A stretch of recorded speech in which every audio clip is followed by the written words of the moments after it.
Gimana mau sembuh sedangkan aku punya anak kecil 2 di rumah. Susah banget ngatur jadwalnya, makanya makan seadanya aja dan juga asam lambungnya kumat terus. Kemudian ada yang nanya susu yang bisa kita konsumsi. Jadi ini adalah susu yang sering aku konsumsi kalau aku lagi ngalamin kayak susah makan nih susunya. Sering banget sulit tidur, ataupun badan aku sering banget ngalamin kayak pegal, sendi-sendinya sakit.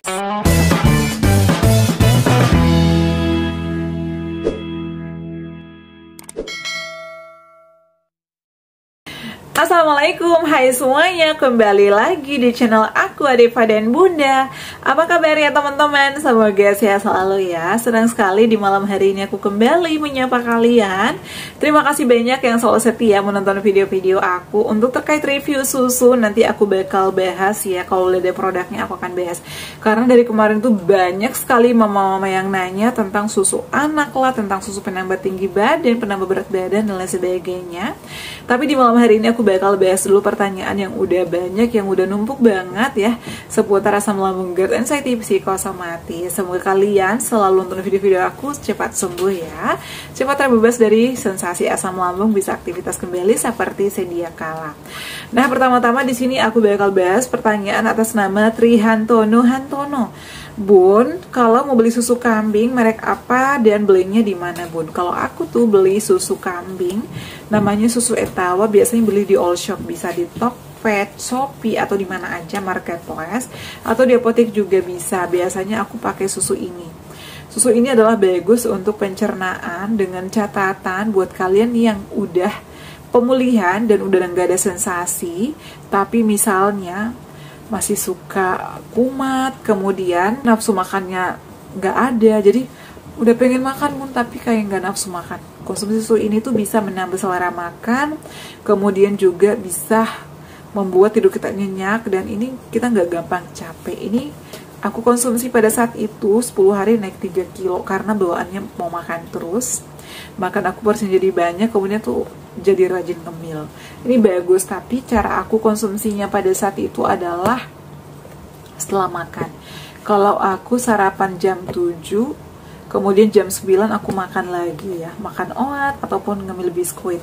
Di jam 10 aku konsumsi susu ini. Alhamdulillah sih memang cocok sama aku.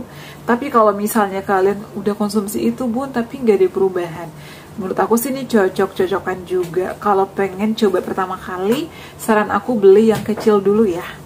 Ini ada yang ukuran kecil 200 gram, dan aku tuh saat ini selalu beli yang 600 gram. Karena memang ini bagus ya, aku konsumsi itu cocok. Nah, ini 600 gram.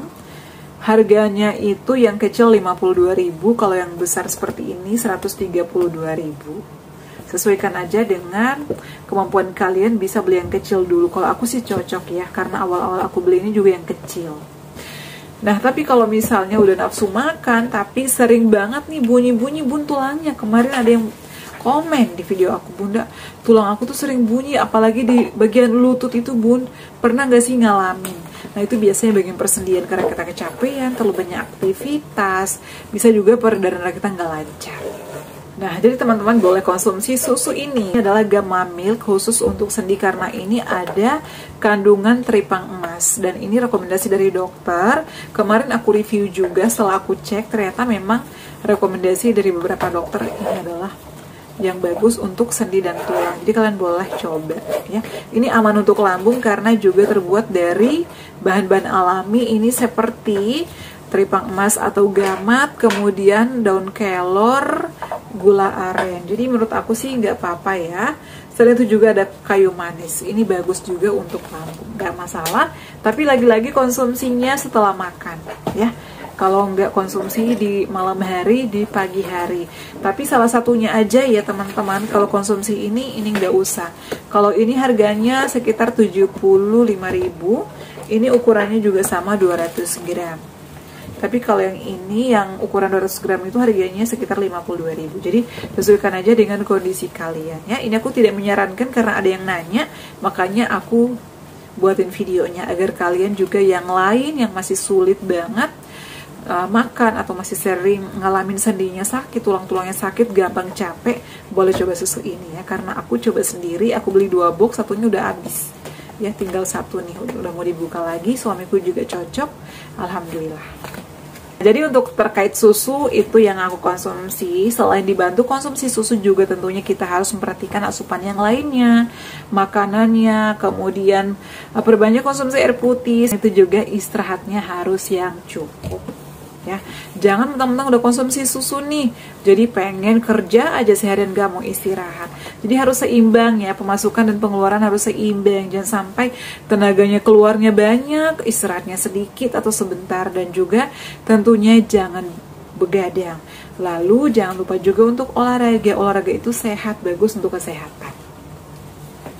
Nah, kita lanjut ya. Nah, di video kali ini juga aku bakal bahas atas nama pertanyaannya Kalista Vero. Bun, penyakit aslam GERD anxiety kan dari 3P. Anak saya 2, Bun, masih kecil-kecil. Tiap hari menyita kesabaran. Makan sekedarnya, hampir nggak bisa istirahat. Alhasil sensasi sulit sembuh. Cara mengatasinya gimana? Ini adalah sering banget terjadi sama mak-mak, ibu-ibu, termasuk aku juga pada saat itu sih. Karena anak aku dulu pada saat aku berjuang masih usia 4 tahun dan itu lagi aktif-aktifnya, dimana aku harus merawat anak, suamiku lagi sakit, dan aku harus kerja, teman-teman.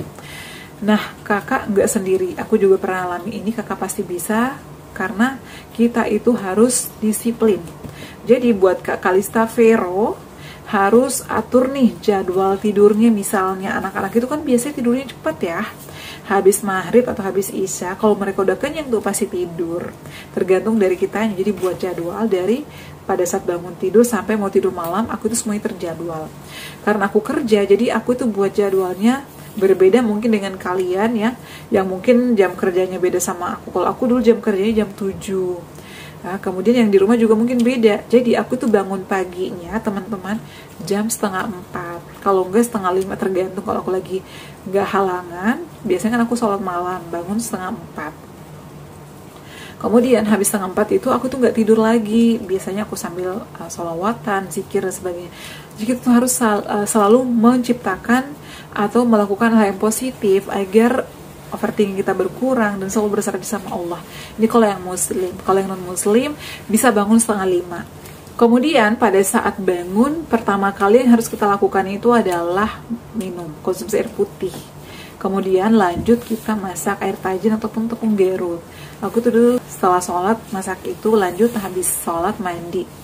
Nah, setelah mandi kan masakan aku yang tepung gerut ataupun air tajin udah suam-suam kuku. Jadi aku konsumsi itu. Setelah itu aku menyiapkan menu-menu buat sarapan dan juga buat makan di rumah. Jadi jam 6 itu masakan aku itu udah pada matang. Dan aku juga udah sarapan tepung gerut ataupun air tajin. Nah, kemudian sambil dandan nih aku, ya kalau lagi konsumsi obat, bisa konsumsi obat dulu. Keluarga di rumah pada bangun tuh udah pada matang. Meskipun suami aku kadang dia lebih bangun duluan, dia bangun jam 3. Tapi aku tuh selalu buat jadwal, pokoknya nggak boleh lebih dari 4:30 bangunnya. Jadi anak-anak bangun kita udah rapi, udah makanan udah matang, masakan udah matang, kita juga udah sarapan. Kemudian kalau anak-anak udah bangun, kita ya nggak masalah, makan kita udah kenyang, ya tinggal urus anak, mandiin, kemudian suapin. Habis itu anak-anak kalau udah kenyang kan biasanya main. Meskipun mainnya itu mereka kayak namanya anak kayak suka rusuh lah, pengen diteman dan sebagainya. Jadi kalau saran aku sambil masak, kalau kita mau nyiapin menu siang, sambil anak-anak main, kasih mainan aja. Kalau anak-anak udah kenyang tuh nggak bakalan rewel lagi. Jadi atur jadwal, misalnya udah masih makan anak-anak jam 7 udah kelar semuanya, selanjutnya udah mandiin. Kita juga udah mandi duluan. Aku tuh biasanya mandi jam 5:30 tuh udah harus mandi. Karena menurut aku mandi pagi itu lebih fresh dan itu lebih sehat. Jadi harus disiplin Kak ya semuanya. Nah kemudian jam 8 atau jam 9 kalau kita juga udah istirahat, udah ngurus anak, udah sarapan, udah mandi semuanya, ya sebentar. Kemudian kita bisa kayak stretching. Anak-anak kalau misalnya kita olahraga itu bisa ngikut. Jadi dia happy biasanya. Karena anak aku itu sering banget aku bawa ke lapangan dulu kalau lagi olahraga, dia senang. Nah kemudian kalau habis olahraga biasanya aku mampir di pasar, nyampe di rumah istirahat sejenak. Kemudian habis istirahat aku tuh konsumsi air putih, ya, istirahat sejenak dulu, main sama anak. Biasanya anak sambil nonton dan sebagainya. Jadi ciptakan suasana yang nyaman. Nah di jam 10 kita mulai lagi mempersiapkan menu kita untuk siang. Si kecil kan pasti lagi aktif-aktifnya, ngambil ini ngambil itu, kita siapin aja mainannya sambil masak. Kalau masak itu kan tinggal nyolokin, sama masaknya yang gampang-gampang aja. Aku nih biasanya kalau lagi ada waktu luang, waktu senggang, entah itu malam, sore, aku tuh biasanya suka potong-potong sayur yang udah aku beli. Karena aku tuh belanjanya seminggu 2 kali untuk sayur-sayuran ya, kayak ayam, ikan, sayuran. Itu aku udah siapin di kotak-kotak. Besok nih ini yang aku masak, jadi tinggal cemplungin. Agar nggak makan waktu, dan kita tuh kerjanya juga nggak lama. Kalau udah matang kan waktunya makan lagi, anak-anak juga makan, atau enggak suapin anaknya dulu. Habis anak-anak makan, kita ikut makan. Kalau udah selesai semuanya, istirahat sebentar, lanjut tidur siang. Anak saya susah bun tidur siang, pasti bisa. Harus diusahain tidur siang. Anak kecil itu kata dokter harus tidur siang meskipun 1 jam.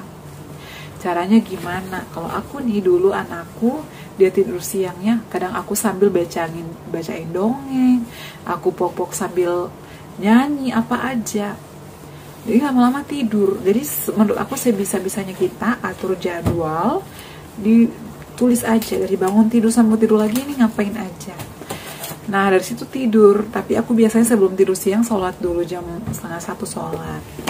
Kadang aku makan jam 11 istirahat, kemudian 12:30 sholat, lanjut jam 1 tidur ya, karena kan itu udah makan dari jam 11, itu udah 2 jaman lah ya tidur. Anak-anak juga tidur. Jam 3 harus bangun. Ini kalau aku lagi di rumah ya, jam 3 bangun. Aku tuh pada saat bangun kadang istirahat sebentar, konsumsi air putih, lanjut kadang aku mandi dulu, kadang aku sholat asar dulu. Anak-anak juga bangun. Jadi lakuin aja seperti itu setiap hari. Kemudian sore hari kalau misalnya nggak ada masakan di rumah ya masak dulu. Nasi itu tinggal nyolokin intinya. Kemudian lauk-lauknya ya seadanya aja. Kadang nih aku rebus labu, apa-apa aja yang ada di rumah.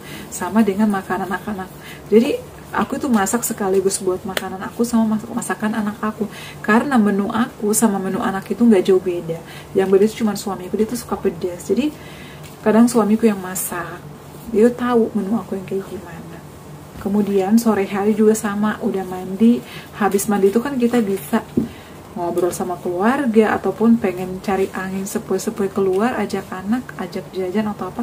Itu juga bisa membuat kita lebih fresh pikirannya. Jadi jangan selalu terfokus sama penyakit atau sensasi-sensasi yang muncul. Kemudian jam 5 itu udah wajib kita ngumpul dalam rumah, nggak boleh keluar rumah karena menanti waktu sholat maghrib ya, kayak gitu. Kemudian biasanya aku sambil ngemil puding di jam 5, ataupun kue-kue yang aku buat oat, ataupun kue lapis dari tepung beras dan lain sebagainya. Di jam 6 biasanya aku sholat. Habis sholat aku lanjut makan sama anak-anak juga. Biasanya kan anak-anak makan itu udah 4:30 udah harus makan, atau jam 5 ya, karena anak-anak itu cepat tidur. Habis maghrib aku makan, habis makan istirahat sejenak. Kemudian kalau udah isya, sholat isya, kalau misalnya konsumsi jahe, biasanya habis isya aku konsumsi jahe. Tapi kalau misalnya udah gak konsumsi jahe, aku konsumsi Yakult. Jadi disesuaikan aja apa nih yang harus dikonsumsi. Biasanya dokter menyarankan ini, jadi lakukan kayak gitu ya. Kemudian di jam 8 istirahat, gak usah main HP lagi, karena kalau HP itu bisa membuat kita sulit tidur. Nah di jam 9, setengah 9 udah siap-siap tidur. Kadang aku yoga dulu ya, aku bilang suamiku jangan diganggu ya, aku mau yoga. Kadang anak aku ikut yoga aku, ikut gerakan aku. Jadi dia tuh suka ikut-ikut. Yuk bun ikut yoga kualitas tidur. Yoga, habis yoga tidur, matiin lampu, pakai bajunya yang longgar tapi yang hangat, balurin badan, seluruh badannya aromaterapi, sambil nyanyiin anak, kadang sambil sholawatan pok-pok, tertidur. Jadi tuh atur jadwal kita senyaman mungkin dari bangun tidur sampai mau tidur malam, sama halnya dengan menu kita. Siapin, kalau aku sih prinsip aku nggak mau belanja setiap hari. Jadi kalau belanja sekali belanja buat 3 hari. Jadi aku belanja itu cuma 2 kali seminggu teman-teman, nggak setiap hari ke pasar. Dan biasanya aku cuci-cuci daging ataupun ayam ya, karena biasanya anakku suka daging. Kadang aku bersihin dulu, masukin ke tempat Tupperware. Jadi pada saat dimasak itu udah nggak ribet lagi. Masa sih nggak ada waktu luang buat motong-motong insur? Pasti ada. Yang penting kakaknya harus disiplin, ya. Karena dari disiplin itu juga bisa membuat kita, melatih kita untuk cepat pulih dari asam lambung. Kayak gitu ya. Intinya kita harus happy, harus have fun. Karena meskipun udah ngatur jadwal, tapi kalau terbebani itu bakalan juga sulit. Nanti kambuh lagi asam lambungnya. Atur jadwalnya senyaman mungkin, istirahatnya harus cukup, pikirannya juga harus tenang. Sering aja relaksasi, bisa ajak anak sambil yoga ataupun relaksasi. Jangan terfokus sama kegiatan yang rumit, ya. Bawa happy aja, enjoy, agar kita itu cepat sembuh dari asam lambung, ya, kayak gitu. Kemudian jangan lupa juga konsumsi buah-buahan. Oke ya, cukup sekian share kali ini, semoga bermanfaat. Terima kasih yang udah bertanya, terima kasih juga yang selalu setia nonton video-video aku. Semoga bermanfaat, bisa membuat kalian sembuh dan terbebas dari asam lambung, GERD, anxiety, psikosomatis. Cukup sekian, jangan lupa untuk terus dukung channel aku Adifa dan Bunda dengan cara like, comment, share, dan subscribe. Assalamualaikum warahmatullahi wabarakatuh. Sampai ketemu lagi di video-video aku selanjutnya. Bye.